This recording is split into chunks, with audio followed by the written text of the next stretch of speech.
দাদাগিরির ছবি দেখাবো। কেন দাদাগিরি? কাটমানি না পেয়ে নেতার দাদাগিরি। সজলধারা প্রকল্পের কাজে বাধা তৃণমূল নেতার। চাঞ্চল্যকর অভিযোগ নদিয়ার হবিবপুরে, আর এই নিয়ে বিজেপি তৃণমূল তরজা তুঙ্গে।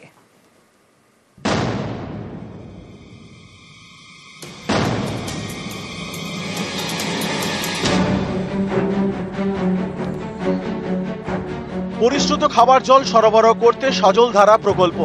নদিয়ার রানাঘাটে প্রকল্পের কাজে তৃণমূল নেতা বাধা দিচ্ছেন বলে অভিযোগ। মাটির নিচ থেকে জল তোলার পাইপে ইট সিমেন্ট দিয়ে বন্ধ করা হয়েছে বলে অভিযোগ। মাঝপথে সজলধারার কাজ বন্ধের আশঙ্কা রানাঘাটের হবিবপুরের দত্তপাড়ায়। এখানকার সজলধারার প্রকল্পের বরাত পেয়েছেন দেবপ্রসাদ বিশ্বাস। অভিযোগ, সজলধারা প্রকল্পের টেন্ডার পাওয়ার পরেই তার কাছ থেকে তোলা চান স্থানীয় তৃণমূল নেতা বিনোদ ঘোষ। 50,000 টাকা দাবি করেন। এই বিনোদ ঘোষ স্থানীয় পঞ্চায়েত প্রধানের স্বামী। অভিযোগ, তোলার টাকা না পেয়ে তিনি ঠিকাদারকে হুমকি দেন। মাঝপথে সজলধারা প্রকল্পের কাজ বানচাল করার চেষ্টা করেন। কাজ করার পরে প্রধানের স্বামী বিনোদ ঘোষ এবং তার সাথে তার বন্ধু আছে টিঙ্কু ঘোষ, তারা উদ্দেশ্য প্রণোদিতভাবে আমি বোরিং করেছি, বোরিং এর মধ্যে ইট বালি সিমেন্ট দিয়ে জাম করে দেয়। আমাকে হুমকিও দেয় যে অন্য পঞ্চায়েতে যেখানে যেখানে কাজ করবে সেইখানে গিয়ে বোরিং করলে বোরিংটা নষ্ট করে দেবে। টাকা পয়সার দাবি করে 50,000। আমি দিতে রাজি হয়নি। আমি লেস মেরে কাজ নিয়েছি, আমি কেন টাকা পয়সা দেবো? কিছু তো করা হয়নি। আর তারপরে উনি তো অ্যাপ্লিকেশনও করেনি যে এরকম কিছু হয়েছে। এটা তো আমার নলেজেই নেই বা জানিই না এখনো পর্যন্ত। তার যে কিছু একটা হয়েছে সে তো বলবে যে আমার এরকম সমস্যা হয়েছে। আমি তো এখন আপনাদের মুখে শুনছি। মাঝপথে কাজ বন্ধ। এর জেরে বিপাকে পড়েছেন ঠিকাদার। তৃণমূলের পঞ্চায়েত প্রধানের স্বামীর বিরুদ্ধে প্রশাসনের কাছে অভিযোগ করেছেন। যে অভিযোগ পেয়েছি ব্যাপারটা আমরা তদন্ত করে দেখব এবং আইন অনুযায়ী ব্যবস্থা নেওয়া হবে। কেন্দ্রীয় সরকারের প্রকল্প জল জীবন মিশন, এর অধীনেই সজলধারা প্রকল্প। অভিযোগ, সেই প্রকল্পের কাজে তৃণমূল নেতার দাদাগিরি। ঠিকাদারের থেকে কাটমানির দাবি। এই নিয়ে কটাক্ষ করতে দেরি করেনি বিজেপি। যে ঠিকাদার সে তো খুব অন্যায় কাজ করেছে। সে ওখানে কাজ করতে গিয়েছে, ওখানে প্রধান সাহেবকে টাকা দেবে না। এ কি হয় এই রাজ্যে? রামনগরে সে যদি এই জিনিসটা করতে চায়, আমি ছেড়ে কথা বলবো না। আমি এখানকার বিধায়ক, আমি এর ব্যবস্থা নেব। যে আদেও আমি চেয়েছি সেটা তো প্রমাণ করতে হবে না, যে আমি 50,000 টাকা চেয়েছি তার কাছে, সেটা তো প্রমাণ করতে হবে। এটা অবশ্যই আমি আমার মতন করে যত দূর চেষ্টা করব আমি তদন্ত করে দেখার। রানাঘাট থেকে রঞ্জিত সরকার, নিউজ 18 বাংলা। রাজ্য সরকারের প্রকল্প বাংলার বাড়ি, আর এই প্রকল্পে বাড়ি তৈরির কাজ শুরু করতে তাগাদা। নামখানার উপভোক্তাকে নোটিশ ব্লক প্রশাসনের, কিন্তু উপভোক্তার দাবি তিনি তো টাকাই পাননি। বাড়ি তৈরি তাহলে শুরু করবেন কিভাবে? পঞ্চায়েত সমিতির দাবি ব্যাংক অ্যাকাউন্টের সমস্যা, তার জেরেই এই জটিলতা।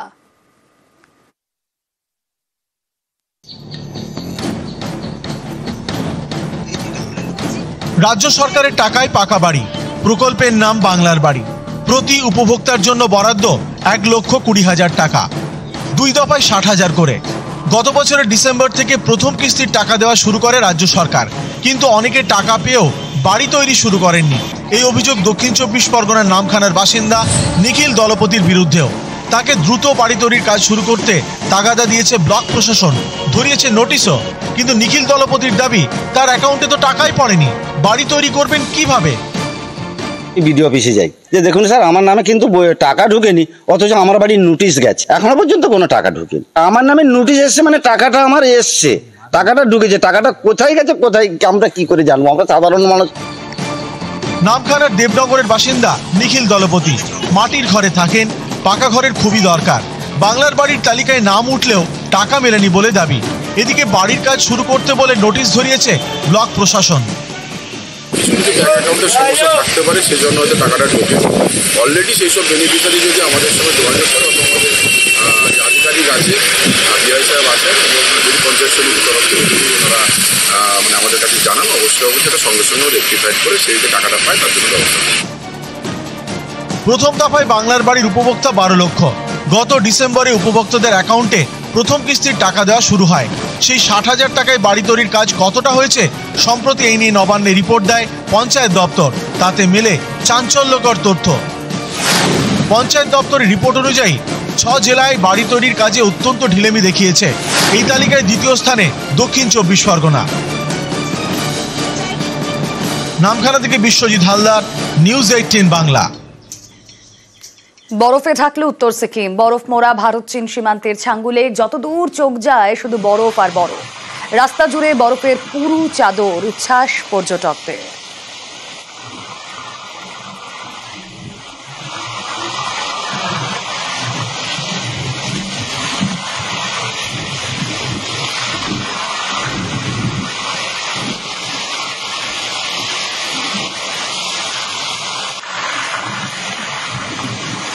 সাদা চাদরে মোড়া ছাঙ্গুলে বরফে ঢাকা নর্থ সিকিম। ভারত চীন সীমান্তের ছাঙ্গুলে যতদূর চোখ যায় শুধু বরফ আর বরফ। রাস্তা জুড়ে বরফের পুরু চাদর, উচ্ছ্বাস পর্যটকদের।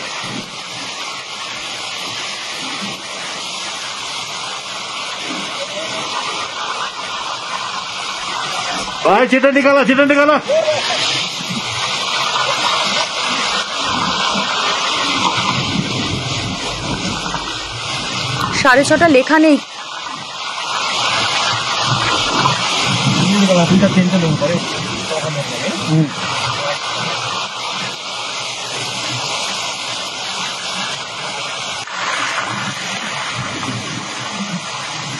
দেখছেন আপনারা নর্থ সিকিমের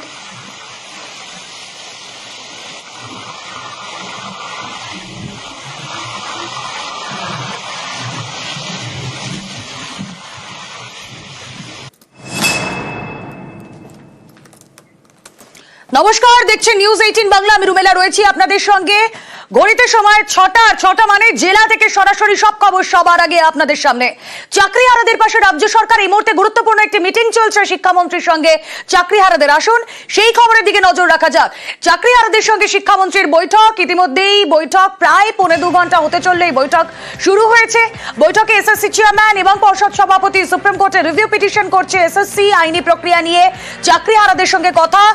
সুপ্রিম কোর্টে এসএসসি রিভিউ পিটিশনের আগে চাকরিহারাদের বক্তব্য শোনা অত্যন্ত গুরুত্বপূর্ণ। সেই বৈঠক চলছে।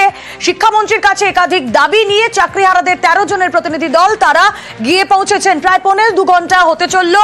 একদিকে ভেতরের ছবি আপনাদেরকে দেখাচ্ছি যেখানে শিক্ষামন্ত্রীর সঙ্গে বৈঠক চলছে, অন্যদিকে বাইরে প্রবল উৎকণ্ঠায় বসে রয়েছেন চাকরিহারারা। আমাদের সঙ্গে এই মুহূর্তে 2 প্রতিনিধি রয়েছেন সঙ্গে। আমাদের সঙ্গে বিকাশ ভবনের 6 তলা একেবারে কনফারেন্স রুমের বাইরে থেকে আমাদের প্রতিনিধি সোমরাজ বন্দ্যোপাধ্যায় রয়েছেন। সঙ্গে রয়েছেন ওই যে বললাম যাদের উৎকণ্ঠা অর্থাৎ চাকরিহারারা যারা বাইরে রয়েছেন বিকাশ ভবনের সামনে। ছবিটা আমাদের সামনে তুলে ধরবেন প্রতিনিধি অভিজিৎ চন্দ্র। শুরুতেই চলে যায় সোমরাজ রয়েছেন সঙ্গে। সোমরাজ,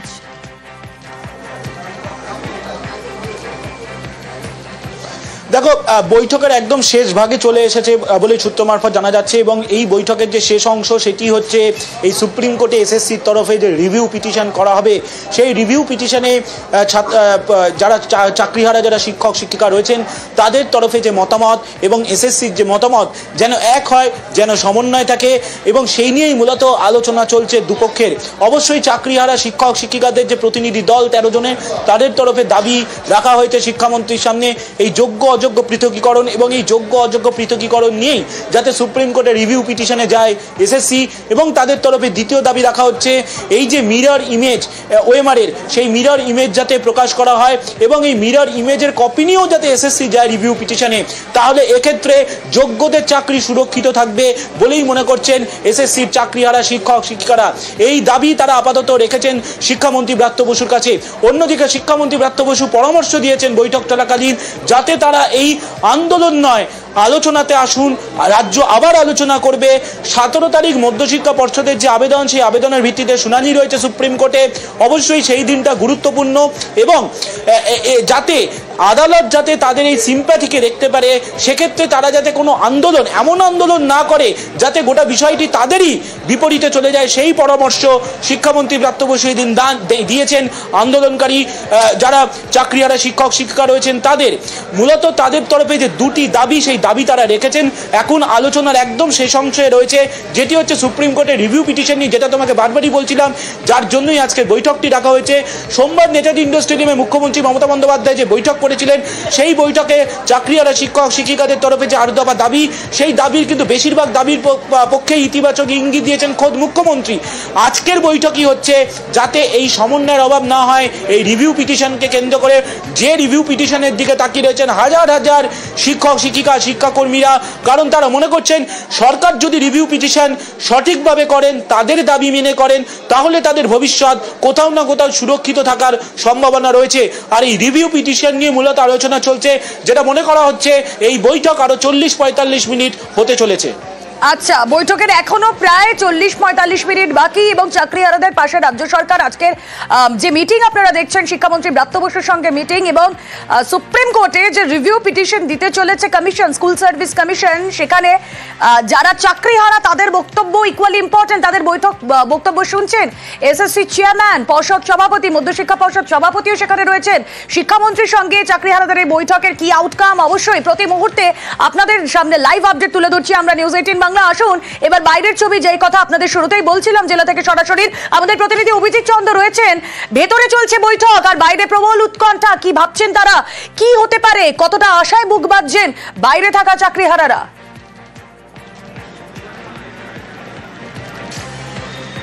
রুবেলা, আশা নিরাশার দ্বন্দ্বে ভুগছেন এই চাকরিহারা শিক্ষক শিক্ষিকা এবং অশিক্ষক কর্মচারীরা।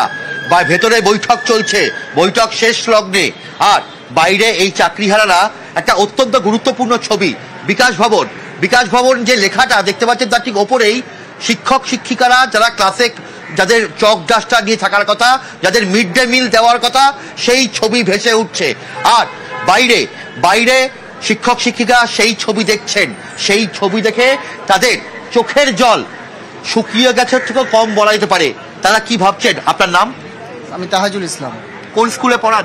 Byaspur high school. বা ভেতরে তো বৈঠক চলছে আর সামনে এইরকম একটা ছবি, আপনাদের শিক্ষক শিক্ষিকাদেরই ছবি, সব মিলিয়ে কি আশা নিচ্ছেন? আমরা আশা রাখছি যে আমরা যারা যোগ্য আছি তারা যেন আমরা সবেতনে সপদে বহাল থাকতে পারি, এই আবেদন আমরা মাননীয় মুখ্যমন্ত্রী থেকে শুরু করে সরকারের কাছে রাখছি। এবং আমাদের লোকজন যারা ভেতরে গেছে তারা আসবে, এসে দেখি কি ডিসিশন হয়, তারপরে আমাদের পরবর্তী কর্মসূচি আমরা।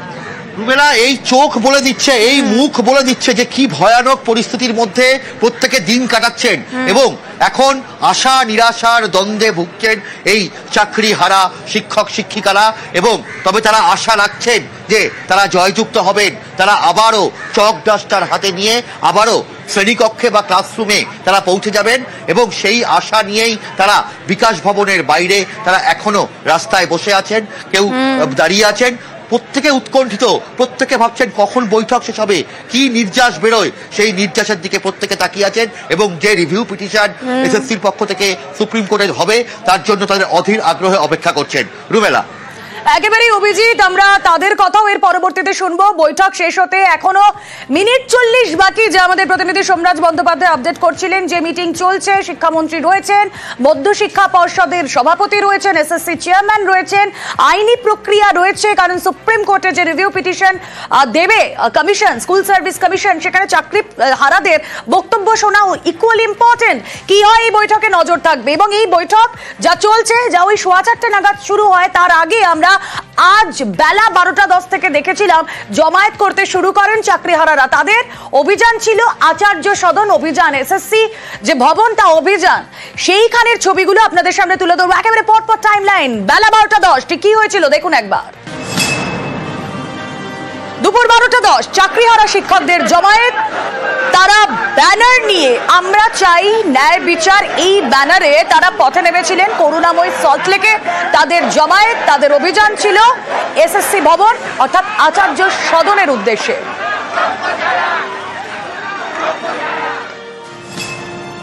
দুপুর 12:15 রাস্তায় বসেই অবস্থান চাকরিহারাদের সেই ছবি আপনাদেরকে আমরা দেখিয়েছিলাম। তারা করুণাময়ীতেই সেখানে অবস্থানে বসে পড়ে, কারণ তাদের দাবি পূরণ হয়নি আর দাবি পূরণে তাদের অনড় অবস্থান।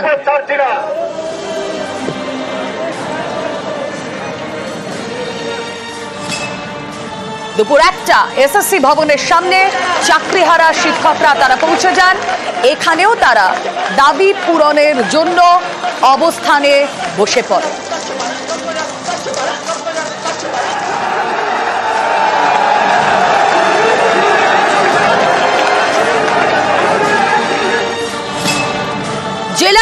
প্রান্ত থেকে চাকরিহারারা তারা এসে পৌঁছন করুণাময় সল্টলেকে তাদের আচার্য সদন অভিযান। আর তারপর যে ছবি আপনারা দেখছেন, ব্রাত্য বসু রাজ্যের শিক্ষামন্ত্রী তিনি বিকাশ ভবনে এসে পৌঁছন। চাকরিহারা শিক্ষকরা তারা অপেক্ষারত। বিকাশ ভবনে চাকরিহারা শিক্ষকদের প্রতিনিধি দল বেলা 2:45 এসে পৌঁছন।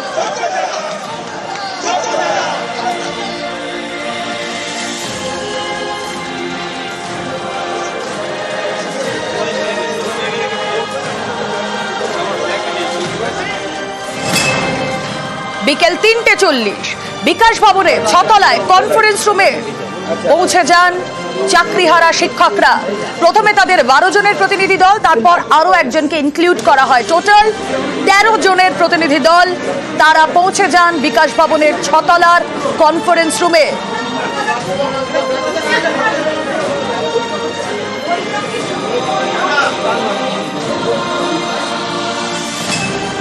বিকেল 4:05 চাকরিহারা শিক্ষকদের সঙ্গে কনফারেন্স রুমে বৈঠকে আসেন রাজ্যের শিক্ষামন্ত্রী ব্রাত্য বসু। সঙ্গে রয়েছেন এসএসসি চেয়ারম্যান, মধ্যশিক্ষা পর্ষদের সভাপতি।